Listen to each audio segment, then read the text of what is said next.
Year 357 AD near Strasbourg. 13,000 Roman soldiers stand in formation. Across the field, 35,000 Alemanni warriors gather for battle. Outnumbered almost 3 to 1. No reinforcements, no strategic depth, no margin for error. By sunset, the larger army is destroyed. This is not a legend. This is not exaggeration. This battle proves one brutal truth. Numbers do not decide wars. Most people hear this story and call it a miracle. They imagine fate, luck, a heroic last stand against impossible odds. They are wrong.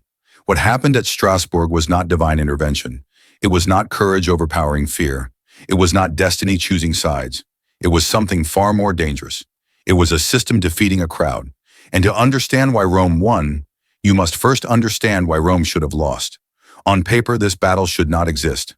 Every military principle points in one direction. More men means more strength. More strength means more pressure. More pressure means collapse. That logic has ended armies for thousands of years. And at Strasbourg, the math was brutal. 13,000 Romans.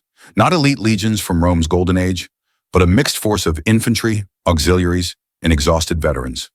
Across from them stood the Alemanni, not a single tribe, but a coalition of warbands drawn together by opportunity. They brought warriors, not soldiers. Men accustomed to raiding, charging, overwhelming defenses through sheer mass. 35,000 bodies, 35,000 weapons, 35,000 reasons why the Roman line should break. Any modern analyst, looking only at numbers, would predict a Roman retreat, or worse, annihilation. And that expectation is exactly what makes this battle so important. Because Strasbourg exposes a lie we still believe today. The lie that war is decided at the moment of contact. The lie that victory belongs to the side that brings more men to the field. The Alemanni believed this lie. They believed momentum alone could shatter Rome. They believed pressure was enough.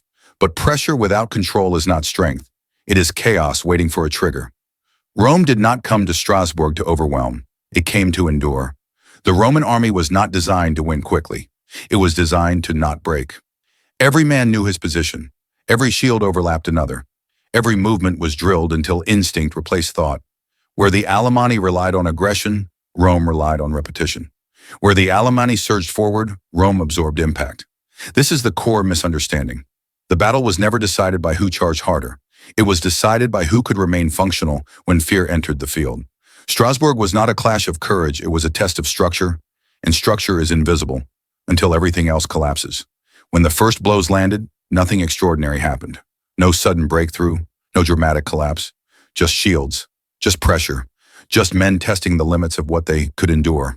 And slowly, almost imperceptibly, the larger force began to fail its own weight. Not because they were weaker, but because they were never built to hold together. What followed was not a miracle. It was mathematics meeting discipline, and discipline winning. The Roman commander was not an emperor, not yet. He did not wear the purple. He did not rule from marble halls. He did not inherit authority.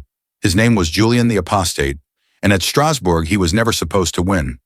Julian was known in Rome for the wrong reasons. He read philosophy, he debated theology, he wrote more than he fought. Among the elite, he was considered fragile, intellectual, temporary, a man sent west not to conquer, but to delay collapse. Rome did not expect victory in Gaul. It expected survival. Julian understood this the moment he arrived. He commanded no legendary legions from Rome's golden age. He inherited exhausted troops, broken supply systems, and a frontier already bleeding.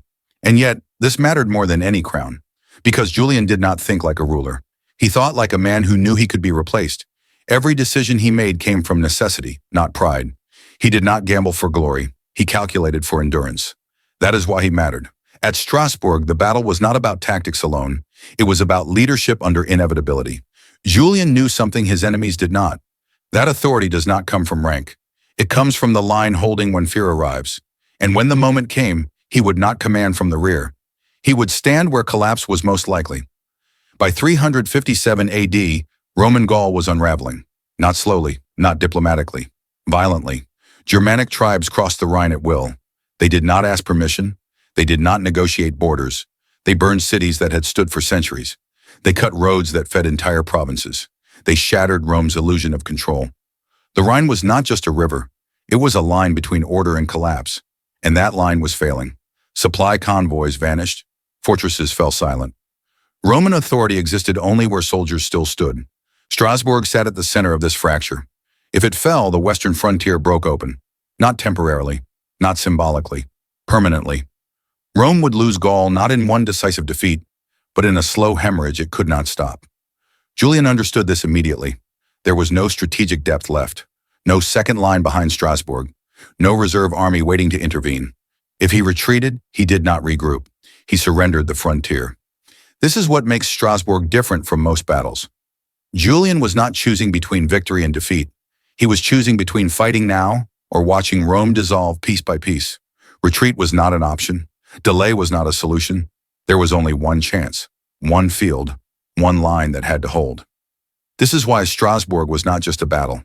It was a final examination of Roman military identity. Could Rome still impose order with fewer men? Could discipline still overcome mass?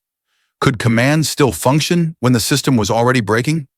Julian did not ask these questions in philosophy. He answered them in blood. When the armies assembled near Strasbourg, the outcome would decide more than territory. It would decide whether Rome still remembered how to survive.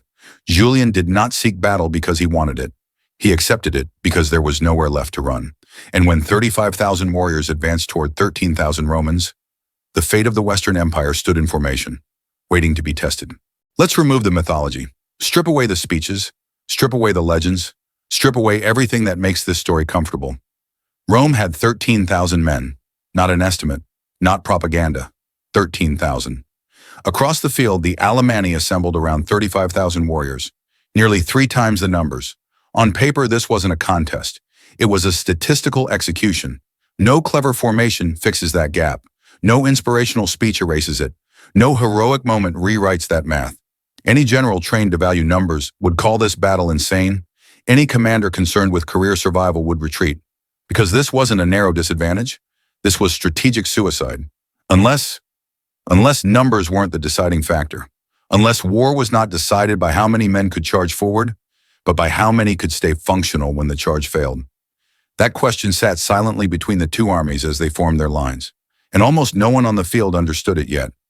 35,000 warriors look unstoppable from a distance. From above, mass feels like power, but mass hides a weakness. The more bodies you add, the harder control becomes. The deeper the ranks, the slower information travels. The louder the crowd, the easier panic spreads. Numbers create pressure, but pressure without direction does not break the enemy. It collapses inward. Rome knew this, not because it was smarter, but because it had failed enough times to learn. The Alemanni fought as mass. Rome fought as structure. That single difference decided everything. The Alemanni advanced as waves of momentum, each warrior driven by aggression, proximity, instinct. Their strength was volume. Their weakness was cohesion. Rome did not mirror this approach. Rome slowed the battlefield down. Heavy infantry locked shields. Deep formations absorbed impact. Each soldier was not trained to win the fight. He was trained to hold position, even if the man next to him fell, especially if the man next to him fell. This is the detail most people miss. Roman discipline was not about bravery. It was about obedience under terror. A Roman soldier did not ask if the line should hold. He had already been trained to make that decision irrelevant. When the Alemanni surged forward, they expected collapse. They expected space to open. They expected panic to ripple. Instead, they met resistance that did not react emotionally. Shields did not chase victories. Swords did not swing wildly. Everything was measured, because Rome did not need courage. Courage burns fast. Rome needed discipline. Discipline survives. This is why numbers failed. The Alemanni relied on what had always worked before. Overwhelm the front, force the enemy backward, turn pressure into collapse. But Roman structure refused to give ground. Every step forward by the Alemanni increased compression in their own ranks. The rear pushed forward, unaware of resistance ahead. The front had nowhere to move. Momentum became a trap, and Rome let it happen. This was not accidental. This was the design. The Roman line did not try to kill faster. It tried to outlast. Because once aggression stalls, fear enters. And once fear enters a mass without structure, collapse becomes inevitable. At Strasbourg, the Romans did not defeat 35,000 men.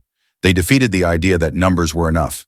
They proved that control beats enthusiasm, that repetition beats rage, that systems defeat crowds. 13,000 men did not need to be stronger. They needed to remain intact longer than the enemy could remain coherent. That was the real battlefield, and Rome won it before the first sword struck. Once momentum died, the battle was already decided. What followed was not chaos, it was consequence. The Alemanni charged. Fast, loud, confident. 35,000 bodies moving forward at once. They expected the Roman line to shatter. It didn't. Momentum hit shields and stopped. This was the moment the battle revealed its truth. The Alemanni did everything they believed was required to win. They screamed to generate fear. They surged to create momentum. They pressed forward to overwhelm resistance. From a distance, it looked unstoppable. From inside the Roman line, it felt like a wall of pressure. Shields absorbed the impact. Not one shield, thousands, locked together. The Roman formation did not recoil. It did not stagger backward. It did not respond emotionally. It absorbed. Momentum is powerful only when it keeps moving. The instant it stops, it turns against the force that created it. The Alemanni did not slow down in time. The rear ranks kept pushing forward. The front ranks suddenly had nowhere to go. Their charge became compression. Their confidence became confusion. And the Roman line did exactly what it was designed to do. Nothing spectacular, nothing dramatic. It simply refused to move. This is where most battles are decided, not by who hits harder, but by who stays functional when the first impact fails. The Alemanni expected collapse. What they encountered was resistance without reaction. That pause, that unnatural stillness, killed their momentum. And momentum, once dead, does not return. Then came the crisis. On the Roman left, cavalry collapsed. The pressure was too great. Horses turned. Riders broke formation. A gap opened. This is the moment armies die. Not slowly, not heroically, instantly. Every commander in history knows this moment. A breach forms. The enemy pours through. The line unravels. Fear spreads faster than orders. This is where retreat begins. This is where discipline usually fails. And this is where Julian the Apostate made the decision that defined the battle. Julian did not fall back. He did not send messengers. He did not wait for reports. He rode directly to the breach, not behind it, into it. He placed himself where collapse was most likely. This was not symbolism. It was command under pressure. Soldiers do not look for speeches when fear arrives. They look for certainty. Julian gave them that certainty by refusing to leave. The infantry did not chase the fleeing cavalry. They did not break formation to pursue. They stayed in line. That single act prevented disaster. Because a gap does not destroy an army. What destroys an army is everyone reacting to the gap. The Roman infantry did not react emotionally. They held position. And by holding position, they denied the Alemanni the one thing they needed to win: expansion. The breach did not grow. It stalled. The Alemanni surged toward it, believing the moment had come. But instead of finding collapse, they found resistance again and again. Momentum tried to return. It couldn't. This is the detail most accounts overlook. The Romans did not save the left flank. They isolated its failure. The line held elsewhere. That meant the breach had no oxygen, no widening, no chain reaction, just pressure pushing into a space that refused to open. The Alemanni believed this was the turning point. They were wrong. It was the moment they lost. Because once momentum fails twice, confidence dies. And when confidence dies in a mass army, panic begins its quiet work. The Romans had survived the charge. They had survived the breach. What followed was not resistance, it was reversal. The Alemanni pushed harder. They believed pressure would finish the job. They were wrong. Pressure without control becomes compression, and compression kills armies. From the rear, the Alemanni could not see the front. They heard noise. They felt resistance. They assumed victory was close. So they did what mass armies always do. They pushed. Rear ranks pressed forward, blind to what the front was facing. No commands reached them. No signals slowed them. Momentum became obligation. Every step forward increased pressure on the men ahead. But the Roman line did not give way. Shields held. Feet stayed planted. Formation remained intact. And suddenly, the Alemanni front had nowhere to move. Not forward, not sideways, not back. The space disappeared. Bodies pressed into bodies. Weapons became useless. Men lost balance. Then breath. This is the moment few battles ever show. Men began to fall, without being struck. Not from Roman swords, not from enemy blows. From weight, from panic. From the realization that the charge had failed. Those who fell could not rise. Those behind could not stop. Those ahead could not escape. This is what happens when numbers exceed control. The strength of mass became its trap, and Rome did not rush to exploit it. Rome waited, because discipline understands patience. The Alemanni believed their size guaranteed victory, but size magnifies mistakes. A small force can adapt. A large force, once committed, cannot. The rear ranks continued to push forward, unaware they were killing their own momentum.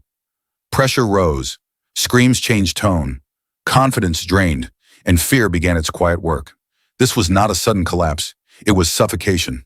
Then the Roman line advanced, not charging, not chasing, not breaking formation, just moving. One step, then another. Locked shields pushed forward like a single body. The Romans did not seek pursuit. They sought pressure, applied evenly. The Alemanni front collapsed inward, not because it was attacked from all sides, but because it had no space left to exist. As the Roman line moved, compression increased. Men fell. The fallen became obstacles. Obstacles became panic points. Panic spread faster than commands ever could. This is where numbers turned into a liability. 35,000 men could not maneuver, could not regroup, could not disengage. What had once looked like overwhelming force now blocked every escape route. The Romans did not accelerate. They did not celebrate. They advanced at the same measured pace. Because this was not a chase. It was a controlled dismantling. The Alemanni front broke inward. The rear ranks finally realized something was wrong. Too late. Those at the back could no longer push forward. Those in the center could not move at all. Those at the front were already falling. And when the front collapses inward, the rear does not retreat. It panics. Formation disintegrated. Commands vanished.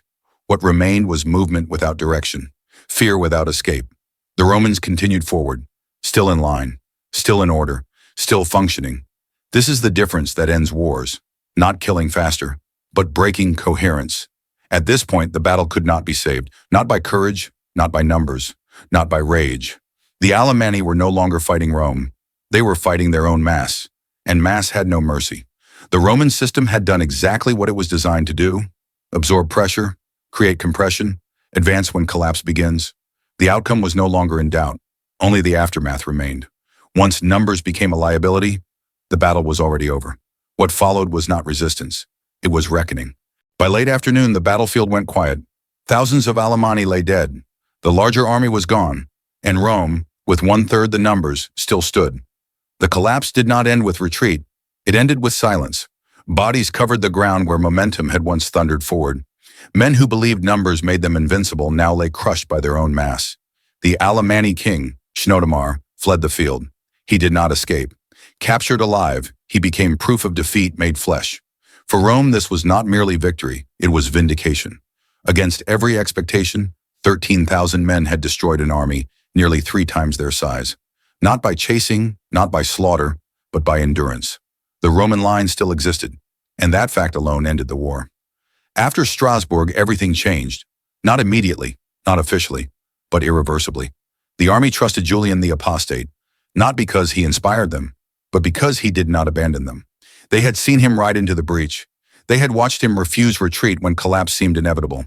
In the Roman world, loyalty followed results, and Julian delivered. Gaul respected him. Cities that had burned now reopened their gates. Supply lines stabilized. The Rhine frontier held, not because it was stronger, but because it was believed in again. And Rome? Rome feared him, because power earned on the battlefield is dangerous. Julian had not been chosen by intrigue. He had not risen through ceremony. He had been forged under pressure. Within a few years, those same soldiers would proclaim him emperor, not by politics, not by inheritance, by consensus, by memory, by the understanding that this man had already saved them once. Strasbourg did not give Julian a crown. It made one inevitable. Strasbourg teaches a brutal lesson. Wars are not decided by how many men charge forward. They are decided by how many stay in formation when fear arrives. The Alemanni charged with confidence, but confidence burns fast. The Romans stood with discipline, and discipline survives. In 357 AD, the battlefield revealed a truth that history repeats endlessly. 13,000 Romans stayed in line. 35,000 did not. That difference destroyed an army, and it created an emperor.